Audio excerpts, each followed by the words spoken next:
ओम शांति। आपकी वाणी इतनी शक्तिशाली हो कि जो आप बोलो वह सत्य हो जाए।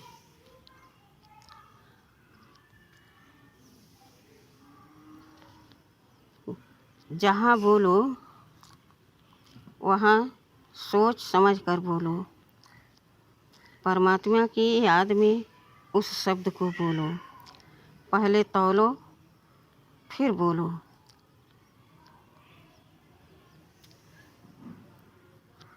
आपकी वाणी सत्य हो, तथास्तु हो। उसके लिए आप एक बात का त्याग करो। आखिर आप इतना बड़ा खजाना पाने के लिए छोटा सा त्याग क्यों नहीं कर सकते? कर सकते हैं आप।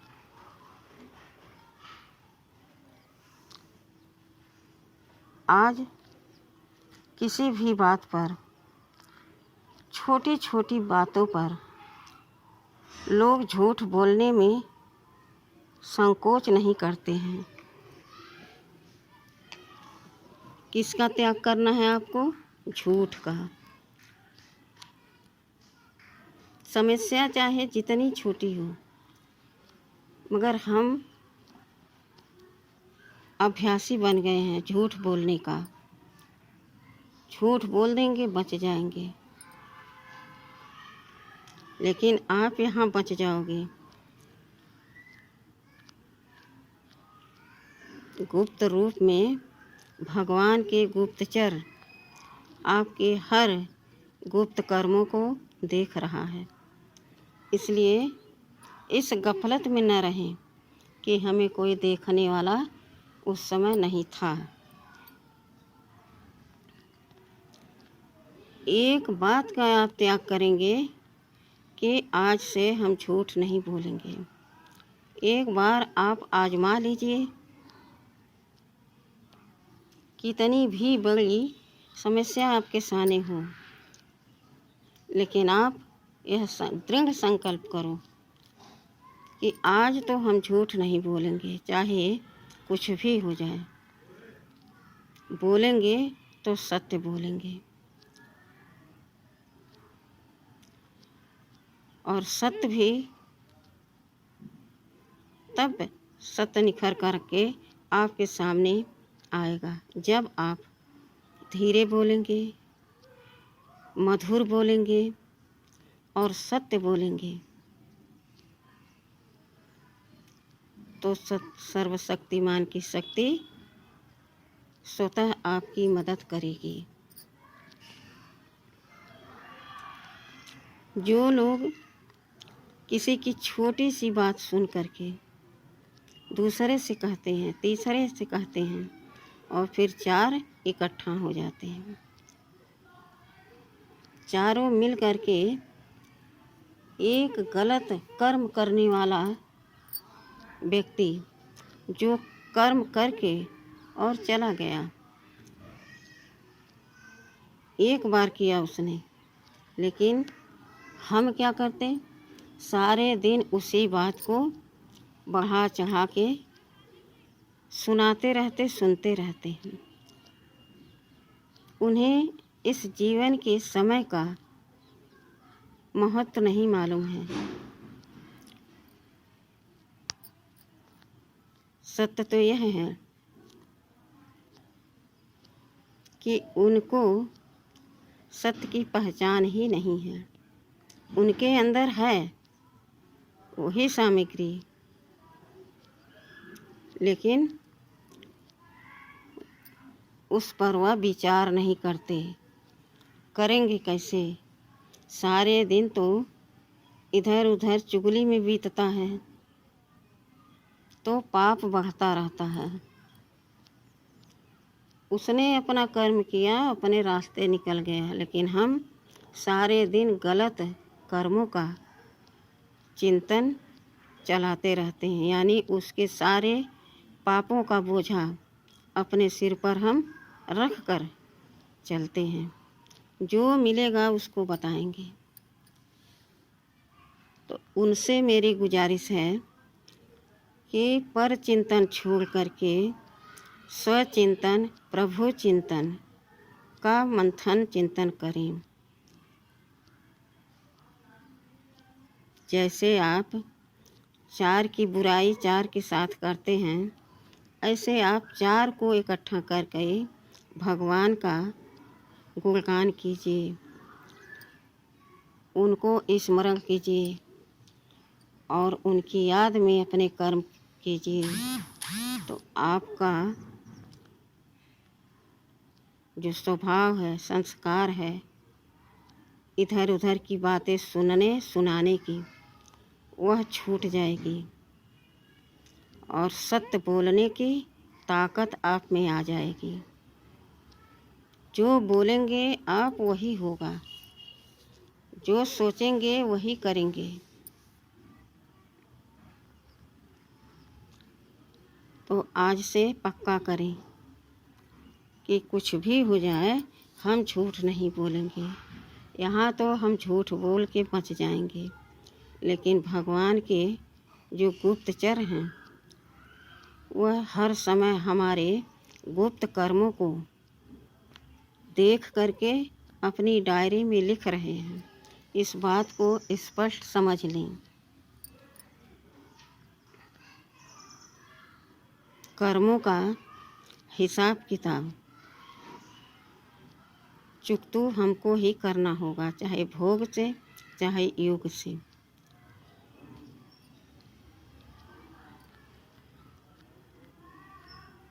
एक बार की बात है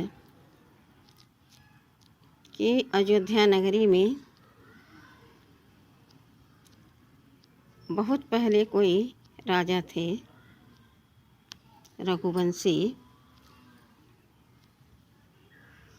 अब वह पूरे नगर के राजा थे और कुछ उम्र होते होते उनके पूरे शरीर में कुष्ठ रोग हो गया।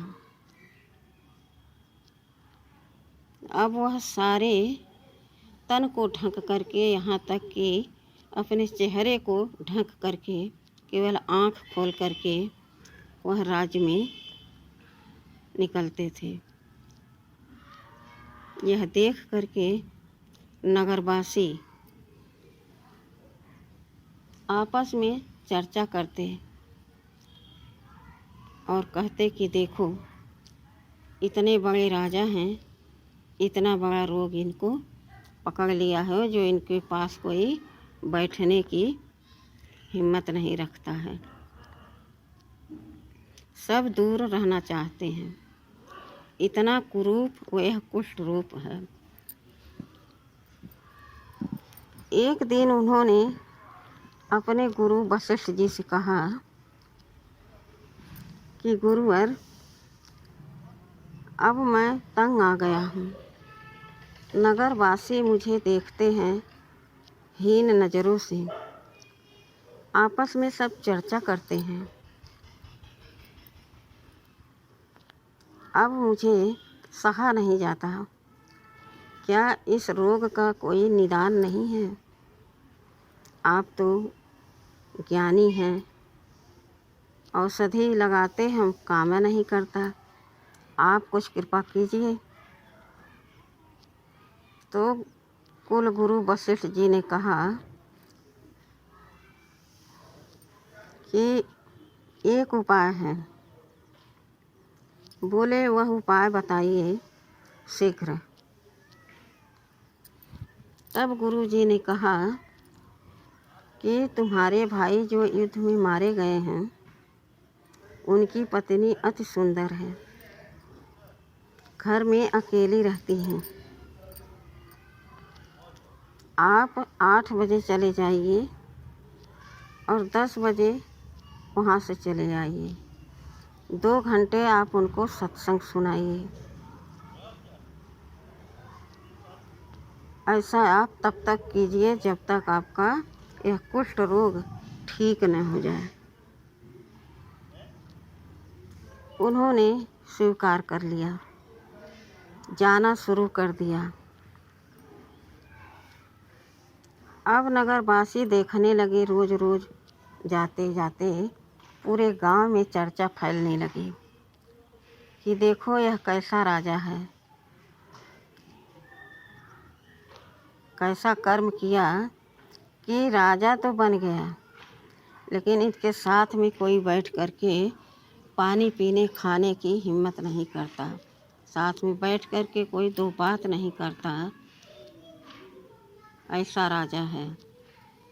अब देखो कितने निंदनीय काम कर रहा कि रोज़ रात को भाभी, जिसको माँ का दर्जा दिया जाता है, उसके घर में रोज़ जाता और 10 बजे आता है। ऐसी चर्चा अब खुलेआम होने लगी। जब यह बात राजा को पता पड़ा, फिर मुनिवर के पास गए और कहने लगे, गुरुवर अब तो सहन नहीं होता, सारे नगरवासी मुझे गलत दृष्टि से देख रहे हैं और गलत विचार कर रहे हैं, चर्चा कर रहे हैं। अब क्या करें हम? रोज़ रोज़ सत्संग सुनाने से सारे देह के उनके कुष्ठ रोग खत्म हो गया था, केवल चेहरे पर रहा। वशिष्ठ जी ने कहा, कोई बात नहीं, देखो तुम्हारे शरीर के सारे कुष्ठ रोग ठीक हो गए हैं, बस केवल चेहरा ही रह गया है। जब तक चेहरा नहीं ठीक हो जाता तब तक आप यह निंदा स्तुति सुनते रहिए, आप जाते रहिए और दिल से भगवान का सत्संग उन्हें सुनाते रहिए। कहा जाता साँच को आँच नहीं। उन्होंने स्वीकार कर लिया और कहने लगे, किसी जन्म में हमने बहुत बुरा कर्म किया जो आज इतना बड़ा रोग हमें मिला।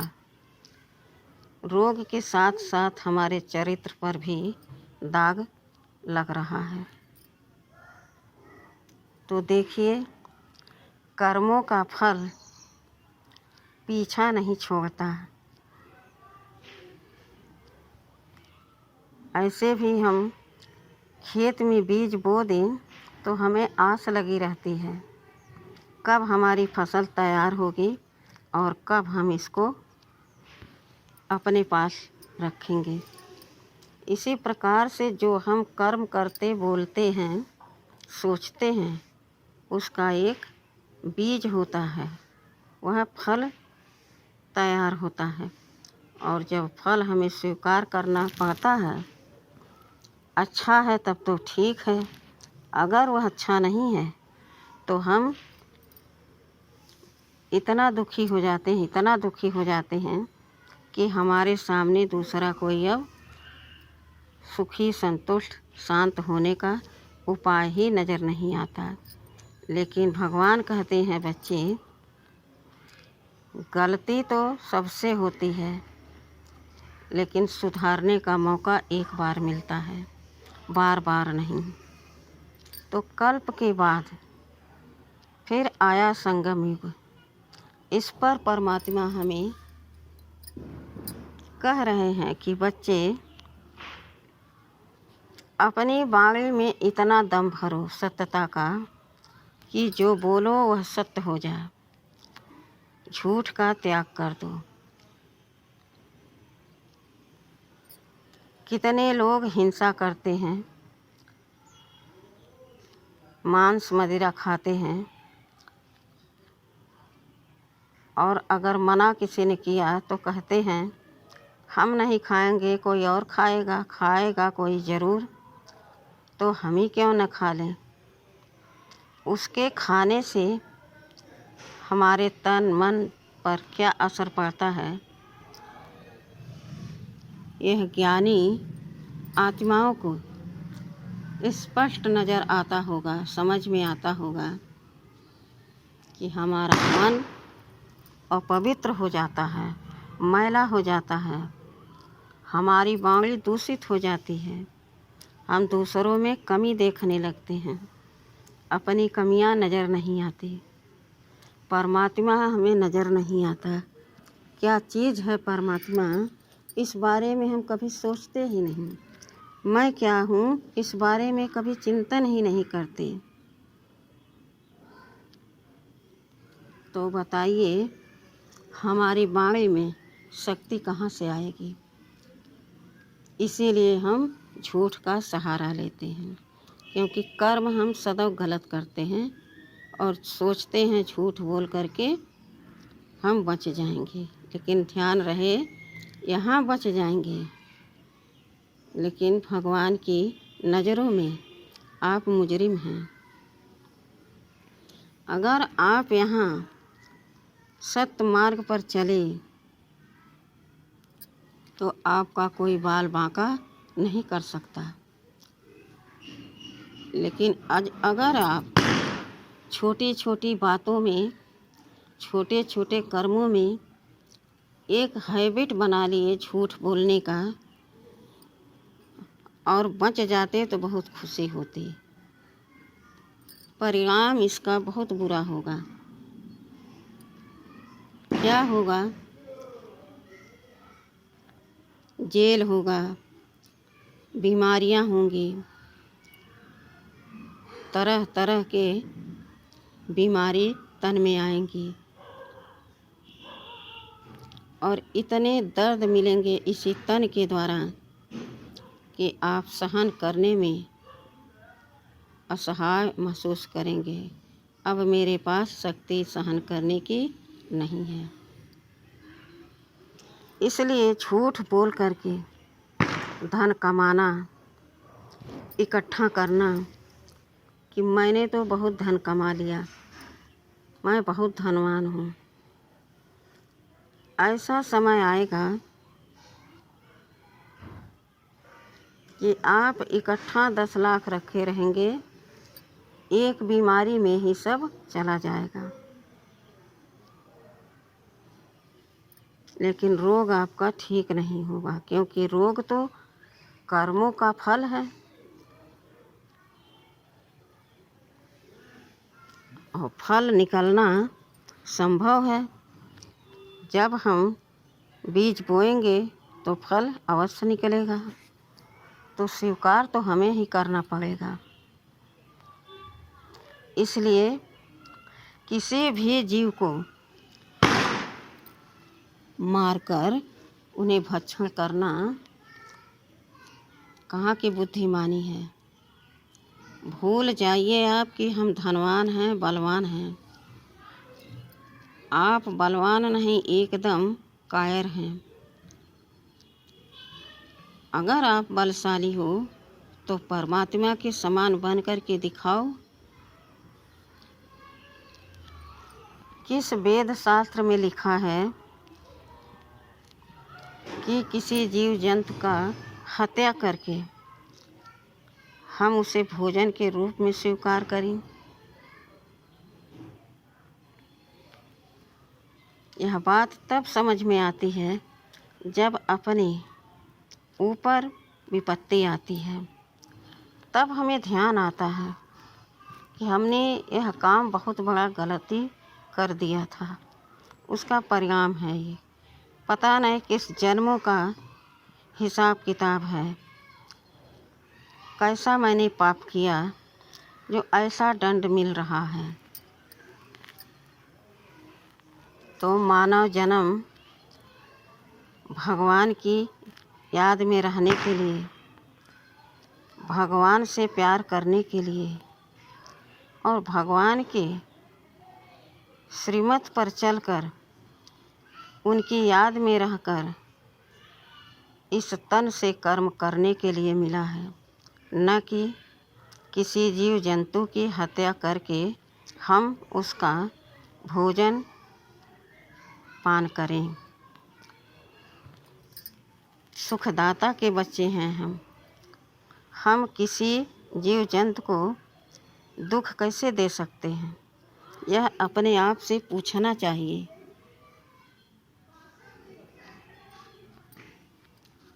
जब आप इस तरह से अपने आप से पूछेंगे तो आपको स्वतः सुंदर शक्तिशाली उत्तर प्राप्त होगा और आपका जीवन सुधर जाएगा। क्योंकि सुधारने के लिए हमें रोज़ रोज़ होमवर्क तो दिया ही जाता है और हम भी स्टूडेंट हैं भगवान के। यह पढ़ाई है, पढ़ाई के साथ साथ हमें शिक्षा भी दी जा रही है। तो देखें अपने आप को कि हम कहाँ तक पवित्र बने हैं। मेरे अंदर प्योरिटी की शक्ति कहाँ तक समाई हुई है। हम जो वाणी बोलते हैं क्या वह सत्य होती है? कहीं पर भी 10 लोग हों, कितनी भी बड़ी समस्या हो, तो हाँ आपको अगर शक्ति नहीं है वाणी में बोलने की, क्योंकि आप न परमात्मा से शक्ति लेते हैं, न परमात्मा को पहचानते हैं, न खुद को पहचानते हैं, तो आपके अंदर शक्ति की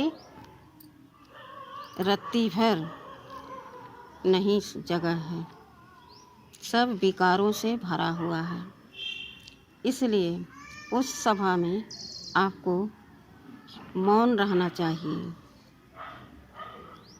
अगर मर्यादा में रहकर भगवान के श्रीमत अनुसार कोई बोल आपके मन में आता है कल्याण अर्थ, तो आप बोल सकते हैं, लेकिन 1 से 2 बात। ज़्यादा बोलने वाले की वैल्यू नहीं होती है, उसकी वाणी में शक्ति नहीं होती है। और आप चाहेंगे अगर कि हम आज यहाँ सत्य बोलेंगे, स्पष्ट बोलेंगे, मधुर बोलेंगे, धीरे बोलेंगे, तो आप बोल नहीं सकते। आपकी ज़ुबान खुल नहीं सकती, क्योंकि आत्मा में पवित्रता की शक्ति नहीं है, शांति की शक्ति नहीं है। तो परमपिता परमात्मा को अपना सब कुछ अर्पण कीजिए और उनसे ही प्यार कीजिए, उनसे ही शक्ति प्राप्त कीजिए। जब आप ऐसा करेंगे, स्वतः आप में शक्ति सर्वशक्तिमान की समाती जाएगी और आपकी वाणी में इतनी शक्ति आ जाएगी कि जो आप बोलेंगे वह सिद्ध हो जाएगा। आप सिद्धि स्वरूप कहलाएंगे। इसीलिए काम, क्रोध, लोभ, मोह, अहंकार, ईर्ष्या को आप त्याग दीजिए और तब आप सत्य बोलिए। फिर आप देखिए कि आपकी वाणी में कितना दम है। आप खुद अनुभव करेंगे कि मैंने यह बोल तो बोला, लेकिन पता नहीं था कि इतना शक्तिशाली होता, इतना प्रभावशाली होगा, केवल झूठ की त्याग से।